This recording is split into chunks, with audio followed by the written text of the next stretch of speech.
Jai Hind friends, let's start with the question number 41. गुणवत्तेच्या आधारावर व कार्बनच्या प्रमाणावर दगडी कोळशाचे उच्च गुणवत्तेकडून कमी गुणवत्तेकडील क्रम सांगा. ब्युटुमिनस, पीट, अँथ्रासाइट आणि लिग्नाइट. मित्रांनो, याचं उत्तर आहे ऑप्शन. आता बघा, बिट्युमिनस मध्ये कार्बनचं प्रमाण असतं जवळपास 83%. ठीक आहे. पीट मध्ये आहे 30 ते 40% मध्ये. अँथ्रासाइट मध्ये आहे 92 ते 98% मध्ये आणि लिटाईट मध्ये आहे 67%. तर काय येणार ऑप्शन सी, त्यानंतर A, C A, option number 3 C A D B is the answer. ठीक आहे. नेक्स्ट प्रश्न, जोड्या लावा. पर्यटन स्थळे आणि जिल्हा: राजापूर, शिवापूर, मांढरदेव आणि हाजी मलंग. तर बघा, राजपूर हे आहे रत्नागिरीमध्ये, त्यानंतर शिवापूर आहे पुण्यात, मांढरदेव सातारा आणि हाजी मलंग आहे ठाण्याला. पुढचा प्रश्न, कोकण किना आता हा प्रश्न आयोगाने कॅन्सल केलेला आहे कारण की कोकण रेल्वे मार्गाची लांबी ही 756 किलोमीटर आहे. ठीक आहे. ऑप्शन मध्ये 756 दिलेलं नाही, त्याच्यामुळे त्यावेळेस कॅन्सल झालेला आहे. लक्षात ठेवा 756 किलोमीटर. आणि कोकण रेल्वे महाराष्ट्र, गोवा आणि कर्नाटक या 3 राज्यांना जोडते. उत्तरेकडून दक्षिणेकडे गेल्यास खालीलपैकी जलविद्युत केंद्राचा क्रम कोणता बरोबर आहे असं विचारलंय. तर याचं उत्तर आहे बघा, हाटघर, कन्हेर, कोयना आणि राधानगरी. आता याच्यात एक स्टॅटिक पार्ट लक्षात ठेवा. पहिलं जलविद्युत केंद्र हे वेस्ट बेंगॉल मधील दार्जिलिंग या ठिकाणी 1897 मध्ये ओपन केलेलं आहे. ठीक आहे. हे भारतातलंच नव्हे तर एशियामधलं पहिलं जलविद्युत केंद्र आहे. खालीलपैकी कोणत्या थंड हवेच्या ठिकाणी रेल्वेने पोहोचता येते? तर हा 2013चा करंट अफेअर प्रश्न असेल. तर उत्तर आहे ऑप्शन नंबर 2. पुढचा प्रश्न पहा. आपल्याला एक चित्र दिलंय, तर ह्या चित्रामधील आदिवासी जमातीचे जोडपे कोणते आहे? कोणत्या आदिवासी जमातीचे जोडपे आहे हे विचारलेलं आहे त्याच्यात. तर याचं उत्तर आहे बघा, गोंड. ठीक आहे. तर गोंड कुठे कुठे कोणत्या कोणत्या राज्यामध्ये आपल्याला पाहायला मिळतात? तर मध्य प्रदेश, छत्तीसगड, त्यानंतर महाराष्ट्र, आंध्र प्रदेश, तेलंगणा, बिहार, ओडिसा आणि यूपीच्या काही भागामध्ये. संताल ही ट्राईब आपल्याला बिहारमध्ये पाहायला मिळते प्रामुख्याने, त्यानंतर झारखंडमध्ये, ओडिसा, वेस्ट बेंगॉलमध्ये. ठीक आहे. त्यानंतर तोडा ही तमिळनाडूमध्ये पाहायला मिळते. नागालँड, अरुणाचल प्रदेशचा काही भाग, पुन्हा मणिपूरचा काही भाग आणि आसामच्या काही भागामध्ये पाहायला मिळते. नेक्स्ट प्रश्न आहे, खालील नकाशात टिंबांनी दाखविलेल्या प्रदेशात खालीलपैकी कोणत्या धातूचे केंद्रीकरण झालेले आहे? बघा, लोह खनिज, चुनखडक, मॅग्नीज आणि बॉक्साईट. तर ही कोकण किनारपट्टी आहे, इथे सर्वात जास्त बॉक्साईटचं प्रमाण आहे. तर भारतामध्ये सर्वात जास्त बॉक्साईट हे महाराष्ट्रामध्ये आहे. 21% बॉक्साईटचं प्रमाण महाराष्ट्रामध्ये आहे. ठीक आहे. आता हे टिंबावाले कोणते, तर बॉक्साईट रिच रिजन कोणते आहेत? महाराष्ट्रामधील कोणत्या जिल्ह्यामध्ये सर्वात जास्त बॉक्साईट आहेत असा प्रश्न विचारला तर तर लक्षात ठेवा, कोकण किनारपट्टीवरील काही जसे की कोल्हापूर, पुन्हा रत्नागिरी, रायगड, सातारा, ठाणे हे काही जिल्हे आहेत, तिथे बॉक्साईटचं प्रमाण सर्वात जास्त आहे. आता जर लोह खनिजाबद्दल असंच विचारलं असाल तर खालीलपैकी, तर लोह खनिज कोणकोणत्या जिल्ह्यामध्ये सर्वात जास्त आहे? तर गडचिरोली, त्यानंतर चंद्रपूर, गोंदिया, सिंधुदुर्ग. ठीक आहे. आणि देशामध्ये लोह खनिज विचारलं तर चायनामध्ये सर्वात जास्त आहे, त्यानंतर ब्राझीलमध्ये, ऑस्ट्रेलियामध्ये आणि रशियामध्ये. चुनखडी लाईमस्टोन CaCO3. तर चुनखडी ही सेडिमेंटरी रॉक पासून बनलेली असते आणि प्रामुख्याने महाराष्ट्रात कुठे कुठे आहे तर चंद्रपूर, गडचिरोली, यवतमाळ, नागपूर, ठीक आहे, नागपूर, नांदेड. आता मॅग्नीज, तर मॅग्नीज आपल्या महाराष्ट्रामध्ये नागपूर आणि भंडारा इथे पाहायला मिळते. ठीक आहे. पुढचा प्रश्न आता, उत्तरेकडून दक्षिणेकडे पूर्व घाटातील खालीलपैकी कोणत्या पर्वत शिखराचा क्रम बरोबर आहे? तर बघा, आपल्याला उत्तरेकडून दक्षिणेकडे म्हटलेलं आहे. तर उत्तर आहे निमगिरी, नल्लामाल्ला, पालकोंडा आणि अनायमुडी. आता निमगिरी हे जुन्नर, पुणे इथे आहे. नल्लामल्ला आंध्र प्रदेश, तेलंगणामध्ये, पालकोट्टा आंध्र प्रदेशमध्ये आणि अनायमुडी हे वेस्ट घाट मधील सर्वात उंच शिखर आहे. ठीक आहे, केरळ मधलं, आणि हे केरळमध्ये लोकेटेड आहे. पुढचा प्रश्न पहा आता, खालीलपैकी कोणते तळे चंद्रपूर जिल्ह्यात नाही?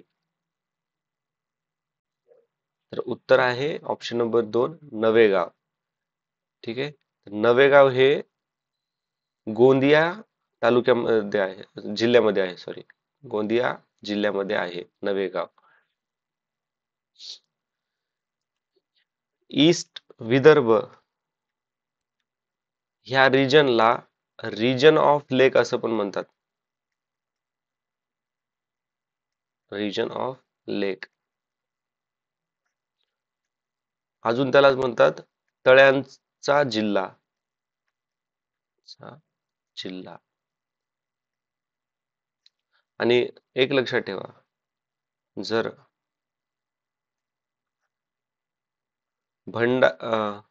भंडारा हा आहे लेक डिस्ट्रिक्ट ऑफ इंडिया. ठीक आहे, कारण की भंडाऱ्यामध्ये सर्वात जास्त लेक आहेत, त्यामुळे त्याला लेक डिस्ट्रिक्ट ऑफ इंडिया.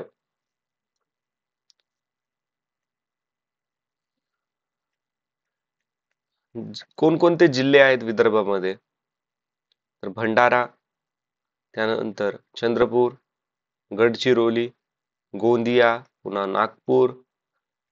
ठीक आहे, अजून कोणतं? वर्धा. दक्षिण महाराष्ट्रातील खालीलपैकी कोणते माग आणि यंत्रमागाचे प्रमुख केंद्र आहे? तर इचलकरंजी हे माग आणि यंत्रमागाचे प्रमुख केंद्र आहे. तर इचलकरंजीलाच काय म्हणतात तर मँचेस्टर ऑफ महाराष्ट्र, अलाहाबादला मँचेस्टर ऑफ इंडिया असं म्हणतात. मँचेस्टर हे अमेरिकेमधले एक जागा आहे जिथं कॉटनचं म्हणजे लूम सर्वात जास्त प्रोड्यूस होतात. म्हणजे हल्ली खालीलपैकी कोणते औष्णिक केंद्र बंद करण्यात आलेले आहे? तर हे चोला आहे, त्यावेळेस करंट अफेअर बेस्ड प्रश्न आहे. आता आपल्याला काय लक्षात ठेवायचं आहे, कोणकोणते थर्मल पॉवर स्टेशन महाराष्ट्रात आहेत? तर लक्षात ठेवा, चंद्रपूर थर्मल पॉवर स्टेशन, त्यानंतर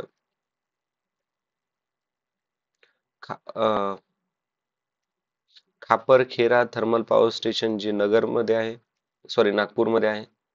खापरखेरा थर्मल पॉवर स्टेशन नागपूर.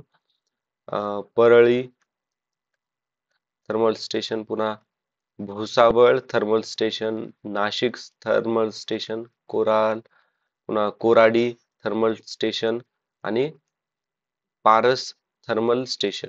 ठीक आहे, काही ॲटॉमिक पॉवर स्टेशन पण लक्षात ठेवा जे की वर्किंग कंडिशन मध्ये आहेत. तर काकरापार ॲटॉमिक पॉवर स्टेशन 1993 पासून सुरू आहे, जे गुजरात मध्ये लोकेटेड आहे. काक्रापारच्या नंतर कल्पक्कम किंवा मद्रास ॲटॉमिक पॉवर स्टेशन 1984 मध्ये सुरू झालेला आहे तमिळनाडूत. नारोरा ॲटॉमिक पॉवर स्टेशन 1991 उत्तर प्रदेशमध्ये. त्यानंतर कैगा न्यूक्लिअर पॉवर प्लांट 2000 मध्ये कर्नाटका या ठिकाणी सुरू झालेला आहे. Rajasthan atomic power station 1973. आता हे महत्वाचे आपल्यासाठी, तारापूर ॲटॉमिक पॉवर स्टेशन हे 1969 मध्ये महाराष्ट्र या ठिकाणी चालू झालेला आहे. आणि सर्वात मोठा कोणता आहे तर कुंदनकुलम न्यूक्लिअर पॉवर प्लांट, जो की 2013 मध्ये तमिळनाडू या ठिकाणी चालू झालेला आहे. ठीक आहे. पुढचा प्रश्न आता जोड्या लावा. तर दीव हे मासेमारीचे बेट आहे. त्यानंतर सालसेट 7 बेटांचा समूह, श्रीहरिकोटा वाळूच्या दांडावरील बेट आणि वेलिंग्टन आहे नौदलाचे स्थानक. नेक्स्ट प्रश्न, खालील नकाशामध्ये पश्चिम हिमालयातील 4 पर्वतरांगा दिलेल्या आहेत आणि या पर्वतरांगाचा दक्षिणेकडून उत्तरेकडे क्रम बरोबर कोणता आहे ते विचारलेलं आहे. ठीक आहे. तर याचा क्रम आहे मित्रांनो, आता बघा ऑप्शन एकदा. एक नंबरला आहे पीर पांजाळ, त्यानंतर झास्कर, लडाख आणि काराकोरम. ठीक आहे. पुढचा प्रश्न आता, जलविद्युत प्रकल्प आणि जिल्हा. तर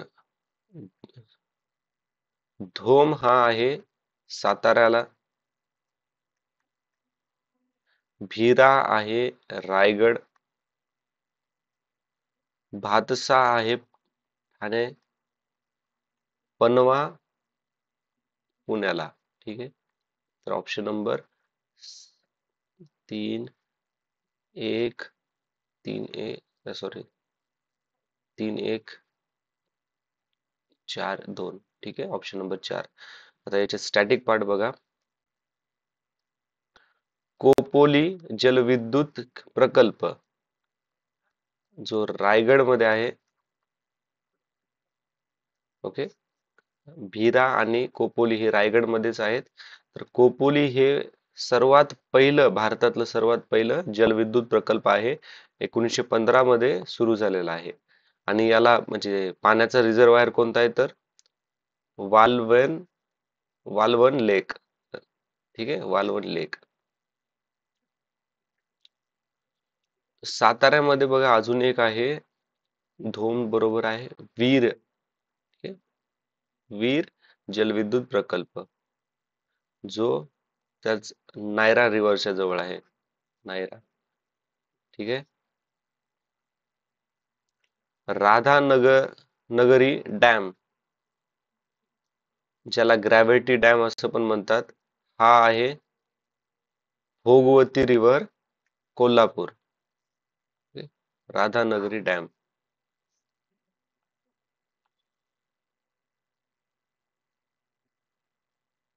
बंधारधारा जलविद्युत प्रकल्प गोदावरी नदीवरती अहमदनगर येथील संगमनेर या ठिकाणी आहे. ठीक आहे. बंधारधारा. पुन्हा अजून कोणता राहिलाय? ठीक आहे. बाकीच पुढचा प्रश्न पाहूयात. आता आपल्याला विचारलंय सर्वात प्राचीन लेणी कोणती. तर सर्वात प्राचीन लेणी आहे पितळखोर. ही लेणी वेस्ट घाट मधील रांगामध्ये आहेत. ओके. वेस्ट घाटच्या रेंजेस मध्ये आहेत आणि इथे बुद्धिस्ट मोन्युमेंट पाहायला मिळतात, त्याच्यामुळे याला बुद्धिस्ट साइट असं म्हणतात. ठीक आहे. आता काही महत्वाच्या लेण्या कोणकोणत्या ते पाहूयात. औरंगाबाद केव्ज. तर औरंगाबाद केव्ज मध्ये आपल्याला बुद्धिस्ट मोन्युमेंट वाल्या म्हणजे बुद्धिस्ट साईट आहेत त्या औरंगाबाद या ठिकाणी लोकेटेड आहेत ते. त्यानंतर एल्लोरा केव्स सर्वांना माहित आहेत. इथे हिंदू, बुद्धिस्ट आणि जैन लेणी पाहायला मिळतात. पुन्हा कन्हेरी कन्हेरी ही इथे बुद्धिस्ट आणि कन्हेरी कुठे आहे तर मुंबईमध्ये. अजंता तर अजंताच्या या ठिकाणी आपल्याला फक्त बुद्धिस्ट साईट आहेत ह्या. एलिफंटा केव ज्याला घारापुरी केव असं पण म्हणतात हे मुंबईमध्ये आहे. आणि इथे काय आहे तर इथे हिंदू केव्ज आहेत. ठीक आहे.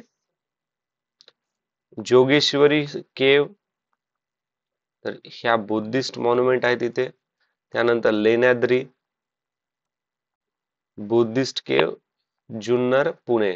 ठीक आहे. आता पुढचा प्रश्न हा त्यावेळेसचा करंट अफेअर असणारा इकॉनॉमिक्सचा प्रश्न आहे. तर आता आपल्याला काय लक्षात ठेवायचंय CRR काय असतं SLR असतं आणि त्यांचं इम्पॉर्टन्स काय. ठीक आहे. तर CRR आणि SLR हे दोन्ही पण मॅन्डेटरी आहेत सर्व बँकेसाठी. ठीक आहे. CRR इकडे पाहूयात आपण. SLR CRR म्हणजे काय cash reserve ratio statutory liquidity ratio. ठीक आहे. CRR हे शॉर्ट टर्म साठी वापरले जातं शॉर्ट टर्म लिक्विडिटी साठी. SLR हा लॉंग टर्म इन्व्हेस्टमेंट साठी.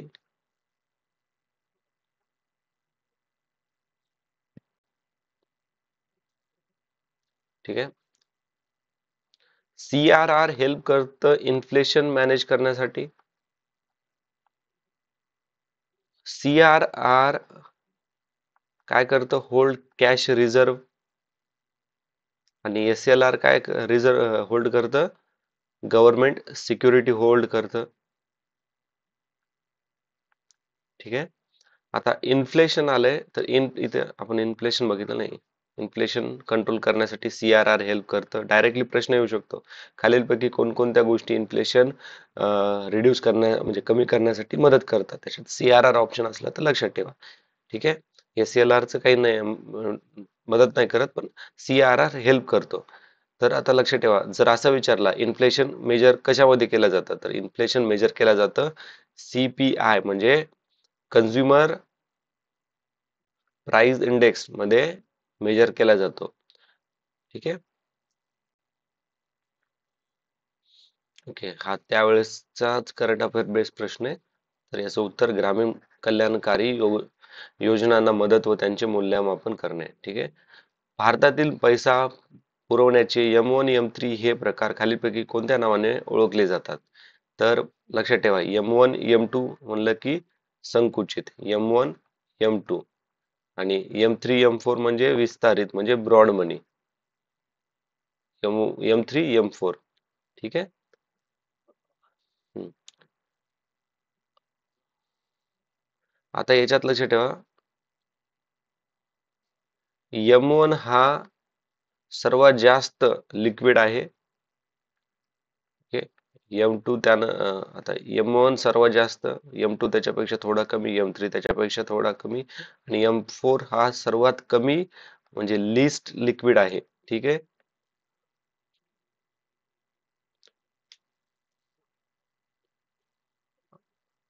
M3 चा वापर हा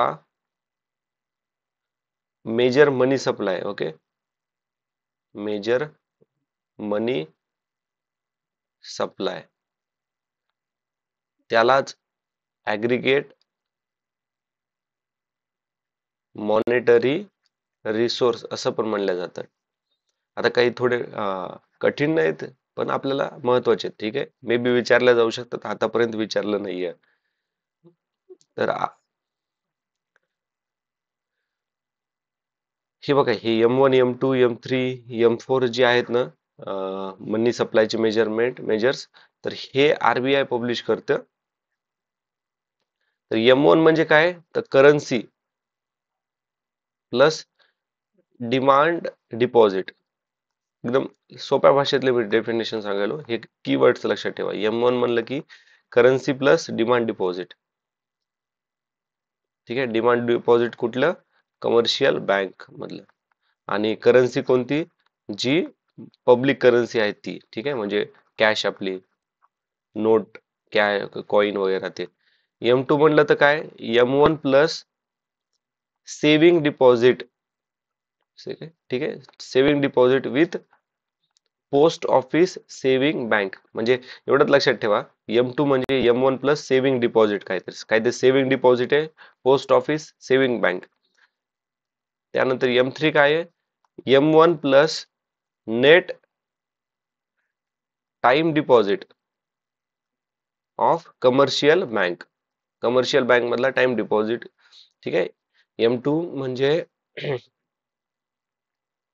M2 म्हणजे M1 plus net time deposit. ठीक आहे, आणि M3 म्हणलं तर,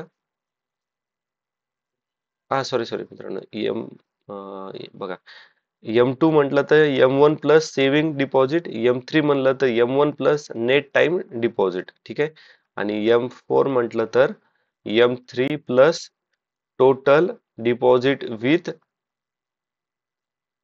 पोस्ट ऑफिस. ठीक आहे, पोस्ट ऑफिस. नेक्स्ट प्रश्न थोडा टफ आहे, मला माहिती आहे हे, बट इम्पॉर्टंट आहे. ठीक आहे, पुढचा प्रश्न, 2011च्या जनगणनेप्रमाणे भारतातील एकूण लोकसंख्या किती, तर 121 कोटी आहे. त्यात पुरुषांची संख्या किती आहे, ऍव्हरेज म्हणजे अप्रॉक्सिमेटली पकडलं तर 623 मिलियन, आणि स्त्रिया आहेत 586 मिलियन. सर्वात जास्त लोकसंख्या यूपीची आहे, 2 नंबरला महाराष्ट्र, आणि सर्वात कमी आहे लक्षद्वीपची. ठीक आहे, नवीन शेती विकासाच्या व्यूहरचनेत पुढीलपैकी कोणती बाब महत्वाची आहे, तर 3-4 स्टेटमेंट दिलेले आहेत आणि कोणतं विधान बरोबर आहे विचारले. बघा, शेती, नवीन शेती व्यूहरचनेत उत्पादकता वाढविण्यासाठी, आता काय म्हणतात, उत्पादन वाढवण्यासाठी सेंद्रिय खताचा वापर करणे पॉझिटिव्ह वाटते, आणि खत आपण शेतात वापरतो. ठीक आहे, म्हणजे ए तर बरोबर असणार, ए कुठे येते. ठीक आहे, म्हणजे हे दोन ऑप्शन एलिमिनेट झाले. तुषार सिंचन ठिबक सिंचन पद्धतीचा वापर कुठे करतात, शेतीतच करतात, म्हणजे बी तर बरोबर आहे. ठीक आहे, पशु विमा योजना राबविणे. पशु विमा म्हणजे शेती प्लस अॅनिमल हजबंड्री दोन्ही पण करणं, म्हणजे उत्पादनात डबल वाढ होण्याची शक्यता असते. त्याच्यामुळे ऑप्शन सी पण बरोबर आहे, उत्तर आला ऑप्शन नंबर 3. ठीक आहे, पुढचा प्रश्न आता HDI वरती विचारलाय, मानव विकास निर्देशांक. मूलभूत 3 घटक कोणकोणते आहेत, तर जन्माच्या वेळेचे अपेक्षित आयुर्मान, प्रौढ साक्षरता दर, स्थूल शिक्षण प्रवेश दर, आणि दरडोई स्थूल राष्ट्रीय उत्पादन. ऑप्शन नंबर 1 याचं उत्तर आहे. HDI पब्लिश कोण करतं, तर युनायटेड नेशन डेव्हलपमेंट प्रोग्राम. आता ना, जर आपल्याला एक फॉर्म्युलाच्या स्ट्रक्चर मध्ये लक्ष ठेवायचे, 1/3 लाईफ HDI, 1/3 लाईफ एक्सपेक्टन्सी, त्यानंतर 1/3 एज्युकेशन, आणि 1/3 पर कॅपिटा इन्कम. ठीक आहे, जर मे बी त्यांनी असं फॉर्म्युला टाईप विचारलं तर हे लक्षात ठेवा. पुढचा प्रश्न, जोड्या जुळवा. दुसरे औद्योगिक मक्तेदारी व्यापार प्रतिबंध कायदा, परकीय चलन नियामक कायदा, आणि नवे औद्योगिक धोरण. तर दुसरे औद्योगिक धोरण केव्हा सुरू केलं होतं, 1956 मध्ये. मक्तेदारी व्यापार प्रतिबंध कायदा चालू केलता 1969 मध्ये. परकीय चलन नियंत्रण कायदा 1973. नवे औद्योगिक धोरण आहे केव्हा आहे, 1991 ला. तर उत्तर काय आलं, ऑप्शन नंबर 3.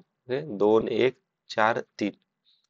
पुढचा प्रश्न, हा 2011-10-11 मध्ये सर्वाधिक प्रत्यक्ष विदेशी गुंतवणूक FDI कुठून आली होती, तर त्यावेळेस उत्तर होतं मशिनरी व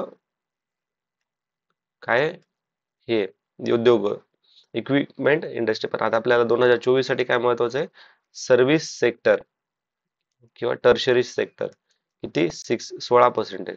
ठीक आहे, 16%. नवीन वित्तीय धोरणात पुढीलपैकी कोणत्या बाबीवर भर देण्यात आला आहे? ठीक आहे, नवीन वित्तीय धोरणात तर बघा आता, कर रचना व कराच्या कायद्यात काय सुलभीकरण, कॉमन सेन्स न काढायचा आता हा प्रश्न. काय सुलभीकरण, कर रचना व कराच्या कायद्यात सुलभीकरण म्हणजे काहीतरी प्रोसेस सिंपल करायला येतं. म्हणजे प्रोसेस सिंपल झाली तर काय होणार, कमी टाइम लागणार, कमी रिसोर्सेस खर्च होणार, म्हणजे फायदा होणार ना. तर नवीन वित्तीय योगदान म्हणजे नवीन गोष्टी आपण अशाच करणार ना, गोष्टी अपडेट करतो आपण. तर म्हणजे ए तर बरोबर आहे. ठीक आहे, ए इथं ठीक आहे, आपले हे दोन कटले. कर प्रशासनात सुधारणा, काहीतरी सुधारणा बद्दल बोलतात म्हणजे अपडेट बद्दल बोलतात, म्हणजे बी पण बरोबर आहे. ठीक आहे, बी.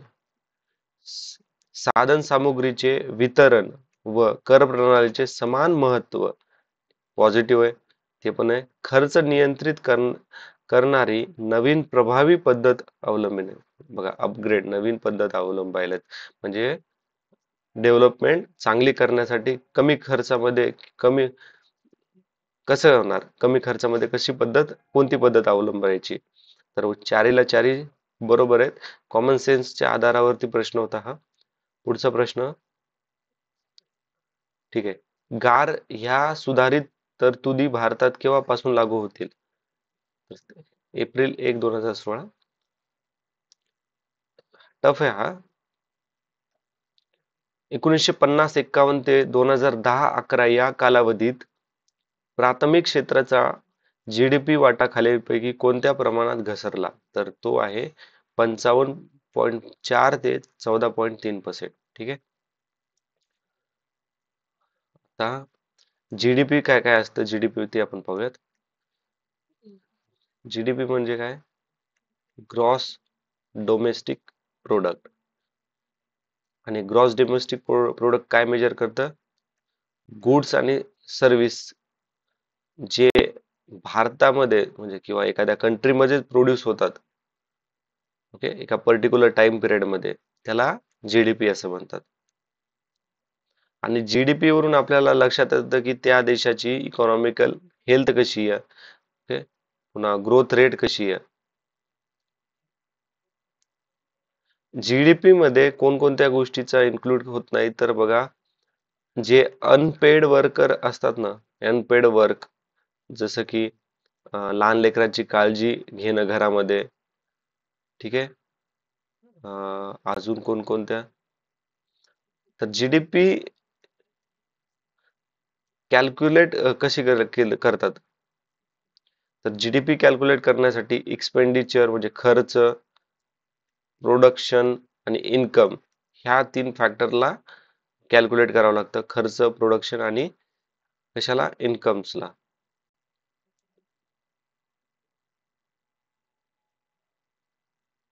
रियल जीडीपी मध्ये इन्फ्लेशन काउंट केलं जातं आणि नॉमिनल जीडीपी मध्ये केलं नाही जात. ठीक आहे, नॉमिनल जीडीपी मध्ये इन्फ्लेशन काउंट केल्या जात नाही किंवा inflation not into account.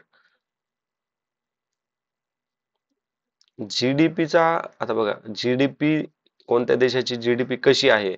ठीक आहे, आताच आपण काय म्हटलं, जीडीपी काय इंडिकेट करतं, हेल्थ, त्या देशाची इकॉनॉमिकल हेल्थ कशी आहे आणि ग्रोथ रेट कशी आहे.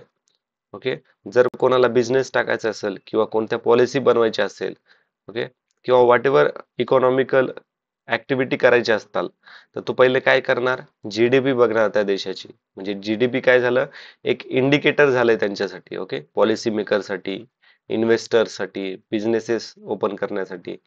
इन केस म्हणजे एफडीआय आणायचं असेल, foreign direct investment, foreign indirect investment वगैरे, एफपीआय वगैरे वगैरे. ठीक आहे. 2009 पासून रिझर्व्ह बँकने चलनात आणलेल्या 10 रुपये नाण्याचे वजन व व्यास किती आहे? स्टॅटिक प्रश्न आहे. Option number 2, 8 gram 28 millimetre. देशाच्या आर्थिक बाबीवर नियंत्रण ठेवण्याचे काम कायदेमंडळाच्या कोणत्या समितीने किंवा समितीला करावे लागते? तर लोकलेखा समिती, अंदाज समिती, सार्वजनिक उद्योग समिती आणि ऑप्शन नंबर 4 वरीलपैकी सर्व. तर 4 उत्तर आहे याचं. ठीक आहे. लोकलेखा समिती ही सर्वात जुनी समिती आहे. हिची 1921 ला ही बनलेली आहे. 1919 ला आपल्याला माहित आहे काय झालं. 1919 ला मॉन्टेगो चेम्सफोर्ड रिफॉर्म. लोकलेखा समितीमध्ये 15 लोकसभेचे आणि 7 राज्यसभेचे मेंबर असतात. ठीक आहे. पुढचा प्रश्न, खालीलपैकी कोणती जोडी चूक आहे? तर आता आपण काय करूयात. First 5 year plan 1951, 1956. Second 5 year plan, आता फर्स्टला काय हॅरॉल्ड मॉडेल म्हणतात, दुसऱ्याला काय महालनोबिस प्लॅन 1956 ते 1961. Third 5 year plan 1961, 1966. ह्याच दरम्यान मध्ये काय झालं होतं, चायना सोबत वॉर झाला होता 62 ला. 65 मध्ये पाकिस्तान सोबत वॉर झाला होता. आणि ह्याच कालावधीमध्ये 3 वेळेस कंटिन्यू 3 वर्ष हे भूकमारी झाली होती, फमाईन आलेले होते. ठीक आहे. पाऊस कमी पडला होता, मान्सून आला नव्हता. आता चौथा काय आहे, आता तिसऱ्या प्लॅनच्या नंतर काय झाले होते, तिसऱ्या प्लॅनच्या नंतर आले 1966 ते 1969 पर्यंत प्लॅन हॉलिडे. ठीक आहे, प्लॅन हॉलिडेज. चौथा पंचवार्षिक योजना 1969 ते 1974 मध्ये. याच काळात पोखरण टेस्ट करण्यात आली होती पहिली. ठीक आहे. पाचवा गरिबी हटाओवाला 1974, 1979. सहावा पंचवार्षिक योजना 1980 ते 1985. सातवा पंचवार्षिक 1985, 1990. आठवा 90 ते 95. सॉरी, आता बघा, सातवा झाला, सातव्याच्या नंतर आठवा केव्हा झालता, 1992 ला, 1997 पर्यंत. नववा पंचवार्षिक योजना 1997 ते 2002. 10वा पंचवार्षिक योजना 2002, 2007. 11वा पंचवार्षिक योजना 2007 ते 2012 आणि 12वा पंचवार्षिक योजना 2012 ते 2017 मध्ये. ठीक आहे.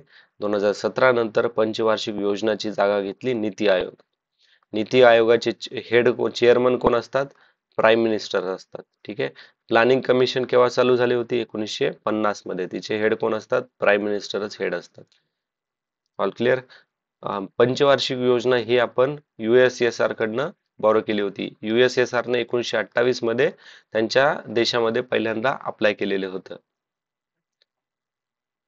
आणि पंचवार्षिक योजना ही सोशलिस्ट प्रिन्सिपल वरती बेस्ड आहे. ओके. पुढचा प्रश्न, तेंडुलकर कमिटी बद्दलचा प्रश्न विचारलेला आहे. 2004-5 या वर्षात तेंडुलकर समितीच्या शिफारसीनुसार कोणते दारिद्र्य रेषा निश्चित करण्यात आली होती?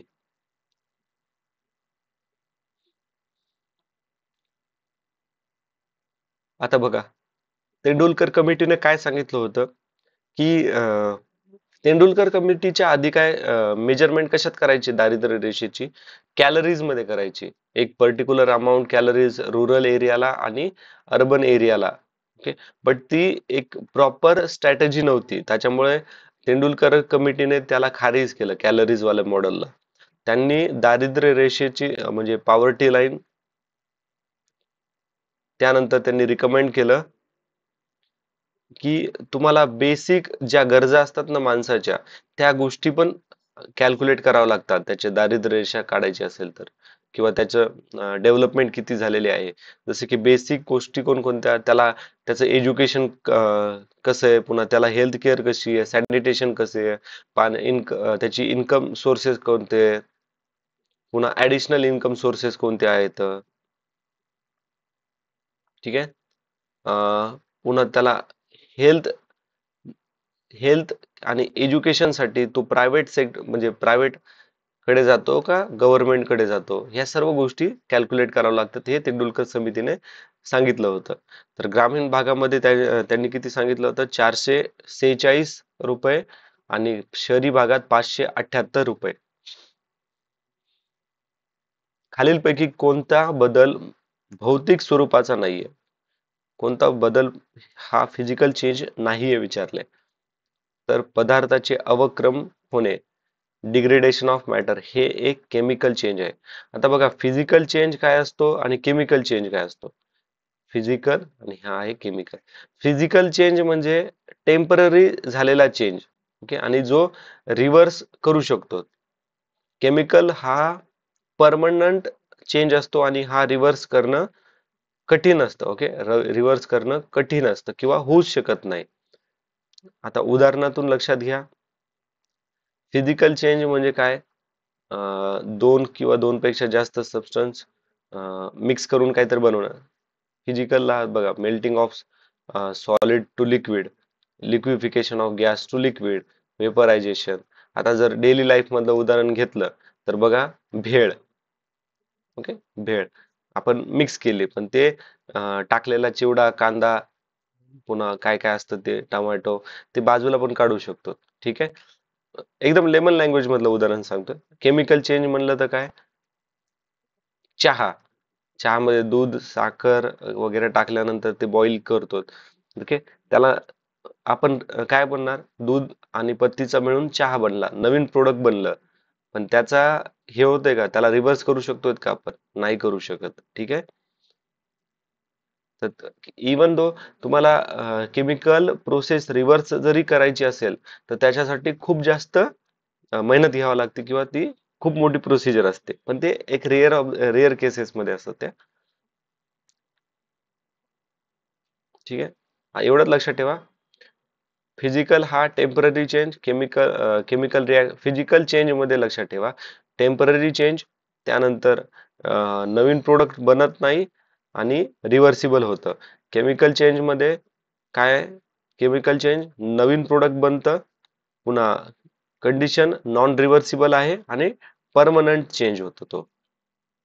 मानवी शरीरातील सर्वात लांब पेशी कोणती. तर मित्रांनो, याचं उत्तर द्या तुम्ही 5 सेकंदामध्ये, 5 ते 10 सेकंदात. मनात द्या किंवा कमेंट मध्ये मेन्शन करा.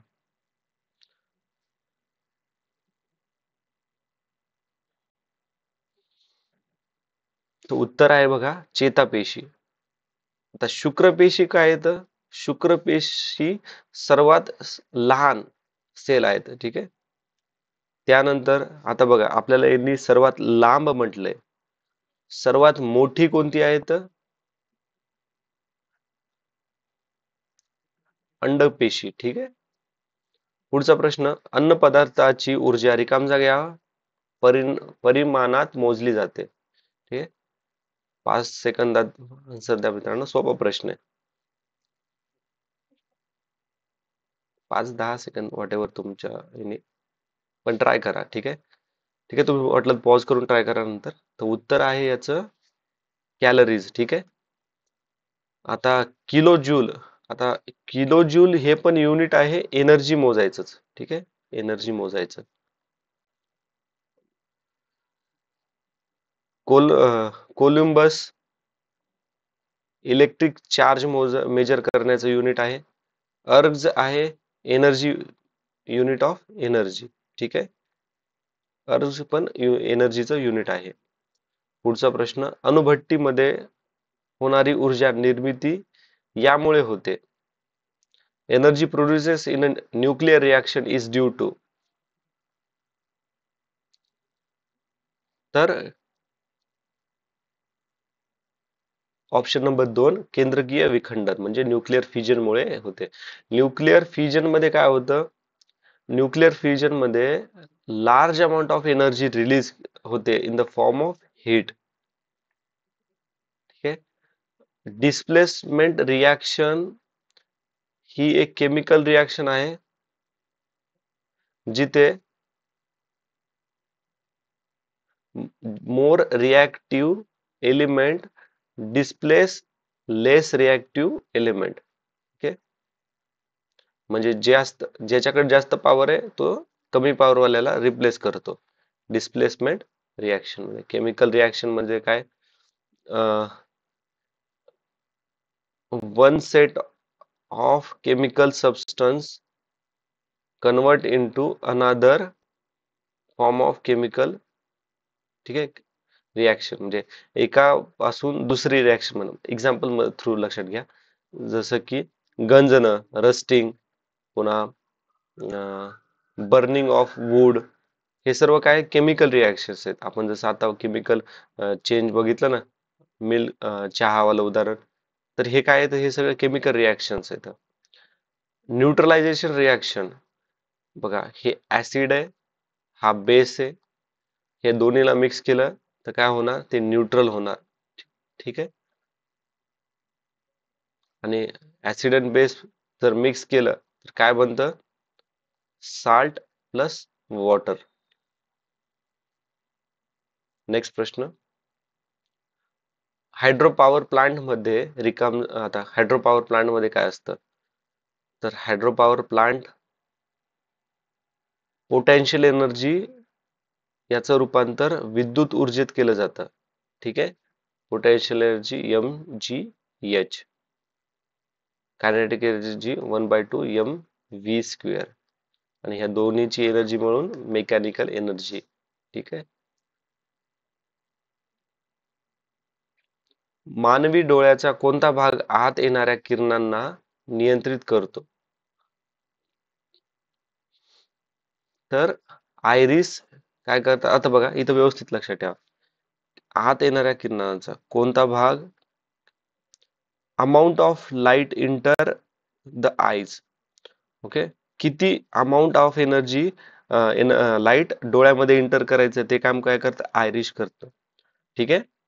आणि किती लाईट येऊ द्यायची ते काम करतं प्युपिल. ठीक आहे. आणि किती अमाऊंट मध्ये येऊ द्यायची ते काम करतं आयरिश. हा, हे शब्दामध्ये लक्षात ठेवा, इथं इथं कन्फ्युजन होतं ते.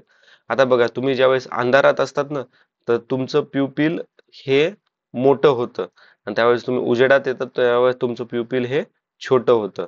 ठीक आहे. एखाद्या वेळेस बघा तुम्ही खूप प्रकाश तुमच्या तोंडावर पाडल्यानंतर बघा तुमचे डोळे असे छोटे होतात ना, ड्यू टू प्युपिलच्या रिॲक्शनमुळे. रेटिना म्हणजे काय माहितीये का, आता तुम्ही एखादं पिक्चर बघितलं, ठीक आहे, आणि हे पिक्चर तुमच्या ब्रेनला पोहोचवण्यामध्ये जे काम करतं ना, तर ते रेटिनावाला आहे. कोर्निया,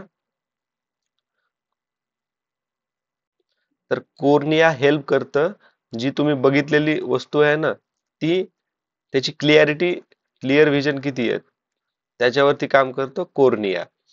ठीक आहे. आता नेक्स्ट, अंडे पाण्यामध्ये ठेवले असता फुगतात आणि मिठामध्ये ठेवले असता अंकुचन पावतात, तर यात कोणता गुणधर्म आहे तो, तर हा आहे परासरण म्हणजे ऑस्मोसिस. ठीक आहे.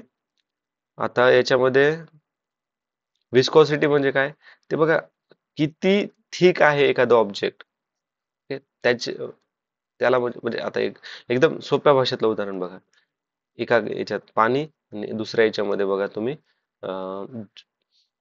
कोणता तरी ज्यूस किंवा मिल्क शेक वगैरे टाका, तर थिकनेस याची जशी जास्त आहे ना, याची कमी आहे. ओके, हा बेसिक आहे, एकदम बेसिक कन्सेप्ट आहे का थिक विस्कोसिटीचा.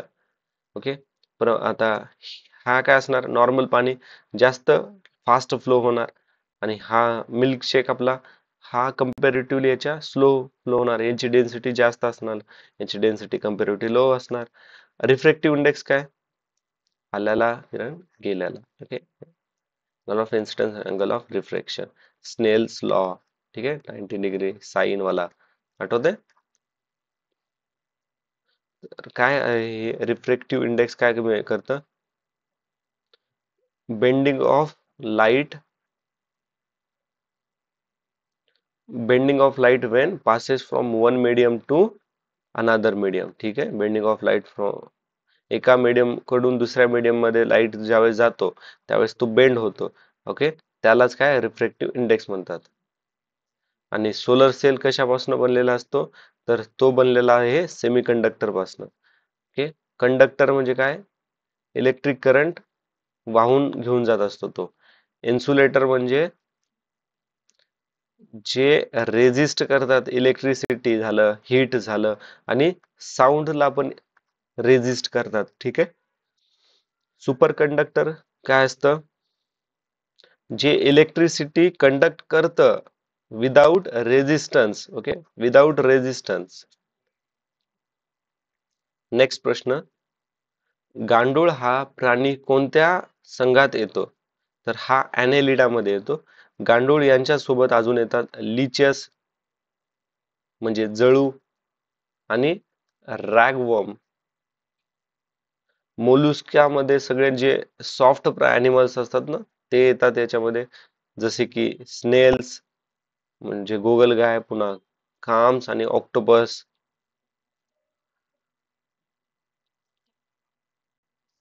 आता सिलेरे राटामध्ये कोणकोणत्या येतात, सिलेरे राटामध्ये ज्या प्राण्यांना हॉलो बॉडी असते ना, हॉलो बॉडी कॅव्हिटी, ते सिलेराटा मध्ये मोजल्या जातात किंवा गणल्या जातात.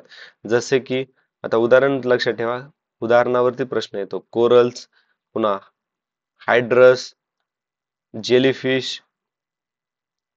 ठीक आहे, एक आहे सी पेन्स, त्यानंतर पोरीफेरा. तर मोस्ट ऑफ द टाइम पेरिफेरा हे समुद्रात आपल्याला पाहायला मिळतात. ठीक आहे, उदाहरणार्थ लक्षात ठेवा स्पॉन्जिला. आणि पोरिफेरा हे कोणी इन्व्हेंट केलं होतं किंवा डिस्कवर केलं होतं, तर रॉबर्ट ग्रँड याने इन्व्हेंट केलं होतं. ठीक आहे, डिस्कवर केलं होतं म्हणणं सोपं आहे ते.